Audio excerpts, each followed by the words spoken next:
Okay, so I got a couple questions that I want to answer for you guys, and the first one is how long does it take to dread your hair, or what's the quickest way to dread it? So I'll be talking about the way I did it, which was neglect method, which means it's kind of like a hands-off approach, and there's no like tools or weird. Man, this crazy Florida sun is messing up my shot. Anyways, it took a year and 4 months to do, and if you look at some of my other videos, you can see that the first 2-3 months were like, it held me back. I was doing the wrong things. So it'd probably be closer to like a year to fully dread your hair using the neglect method if you have my type of hair, which is curly and a little thin and kind of dry with an oily scalp. So if you have all those things, it takes about a year. Right now I don't have any loose hair at all. Like I can finally say that I have dreadlocks and I'm not dreading my hair. There are a few spots that have loose hair in it, but at the end, this part right here is tangled up, so it's just gonna go up all the way, but there's no loose flowing hair anymore. So that's what it looks like. I'm pretty stoked. It took a long time, a lot of patience, and a lot of trial and error. So yeah, about a year-ish is how long you're gonna have to wait if you don't want to put any, weird stuff in your hair like wax, which I would definitely recommend against doing, or if you want to use the twist and rip method, which will tangle your hair. It will do that, but it will severely damage your hair. And if you're dreading your hair in the first place, let me get this brighter. So if you're dreading your hair in the first place, you kind of got to, that your hair is going to get damaged. You just have to accept that. But with the twist and rip method, you're really taking the hair and you're breaking it. And so the way they lock up the hair strands the structure is so much more crumbled than if you had let your hair just mat up and tangle naturally. So when the first couple locks that I got were all right here, the top of my head, right on the back, because, hold on, that is exactly where my head would lie on my pillow. So when I go to sleep, this is the part that gets the most contact, and then I would wake up and I'd feel it tangled there. So after that, it started here, like on the top back. After that, it was these kind of side corners right here. That started quickly, these side corners. And then it kind of got more to the top.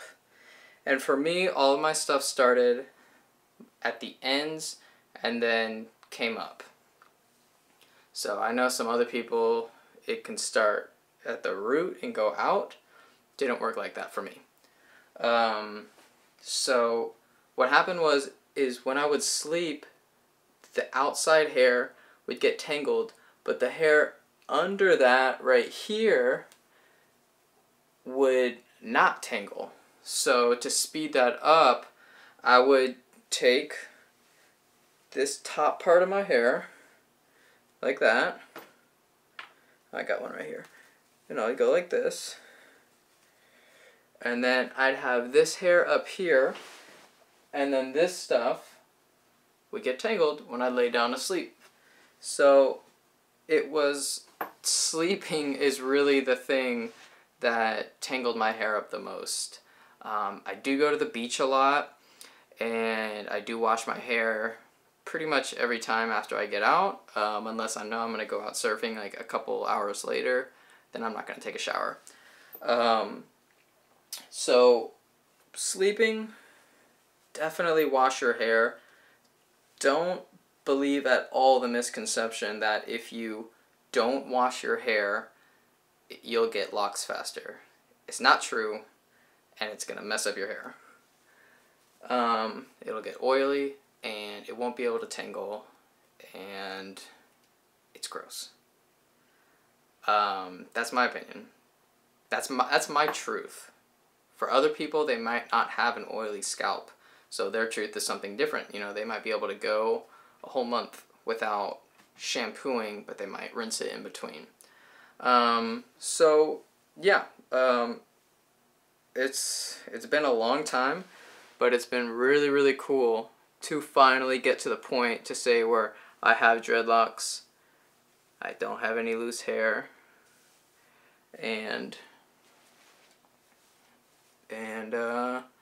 yeah, that's about it.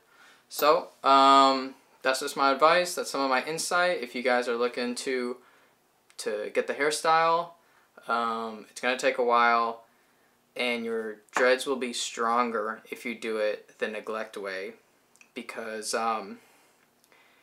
there was like I have a couple strands that were very, very small, like very, very few amount of hair strands, and I couldn't get them to tangle up into any other bigger locks. So, and I'm talking about like something like super tiny. So with those, I was like, you know what? Let me try the twist and rip method for this, not for any of my main hair, just for little small things that never got pulled into a group. And I did that, and I would just look at the hair, and I'm like, I can tell it's breaking easier. The way it's tangling. Imagine like a lock like this, and then a whole bunch of hairs like shooting off the side over the whole thing. Whereas with a lock that's fully matured, which I would say this is probably pretty close, there's almost like no fuzz here at all. There's no like scraggly strands. It's just been twisting and tangling so much that it's pulled all that other stuff. Now you could do the what's it called, twist and rip, and then crochet hook. It's just beating your hair up more and more than it needs to.